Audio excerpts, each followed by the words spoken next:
السلام علیکم طلباء۔ جماعت دہم سبق نمبر 7 عدسے اور ان کا استعمال۔ اس سبق میں ہم عدسوں سے متعلق معلومات حاصل کریں گے کہ عدسے کتنی طرح کے ہوتے ہیں، ان کی اقسام کیا کیا ہوتی ہے۔ اسی کے ساتھ ساتھ جب عدسوں میں سے روشنی کی شعاع گزرتی ہے تب وہ کس طرح سے گزرتی ہے۔ اسی کے ساتھ ساتھ عدسوں کے ذریعے استعمال کیے جانے والے کچھ اہم نکات یا اہم اصطلاحاتیں کے بارے میں ہم معلومات حاصل کریں گے۔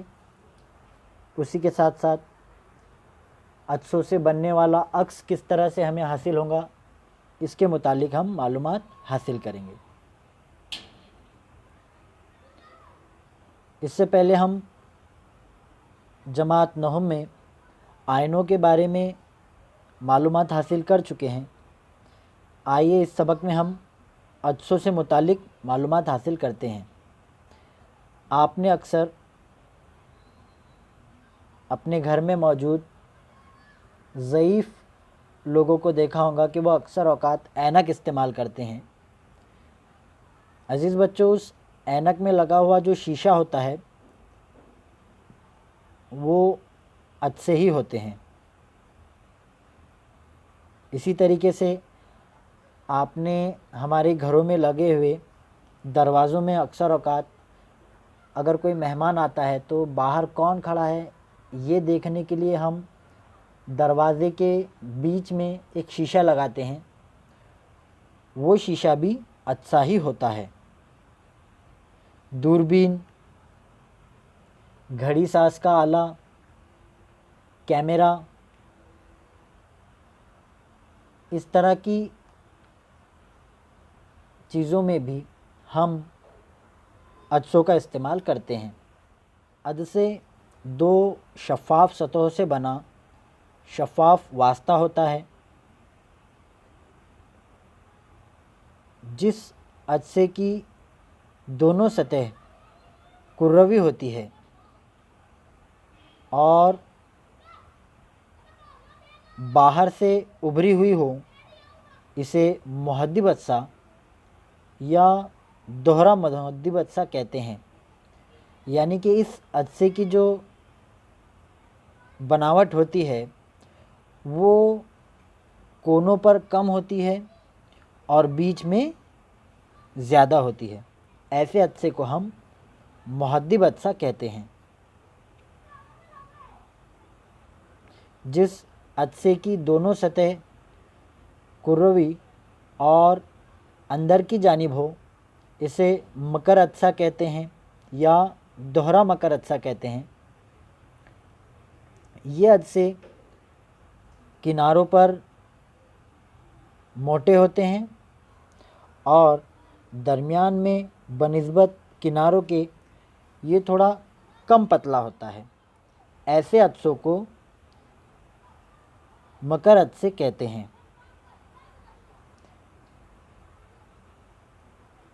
آپ شکل میں دیکھ رہے ہیں کہ عدسے جو ہے وہ الگ الگ طرح کے ہوتے ہیں۔ دوہرا محدب عدسہ، مستوی محدب عدسہ،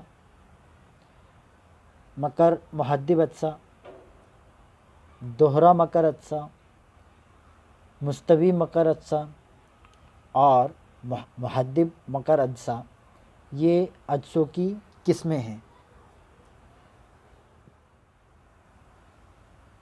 آئیے اب ہم ان دو شکلوں کا مطالعہ کرتے ہیں۔ شکل نمبر 7.5 میں دو شکلیں ہیں، الف اور بے۔ شکل نمبر الف میں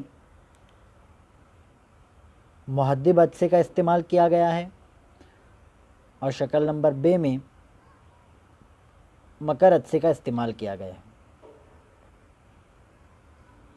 اس شکل میں آپ دیکھ سکتے ہیں شکل نمبر الف میں کہ جب نور کی شعاعیں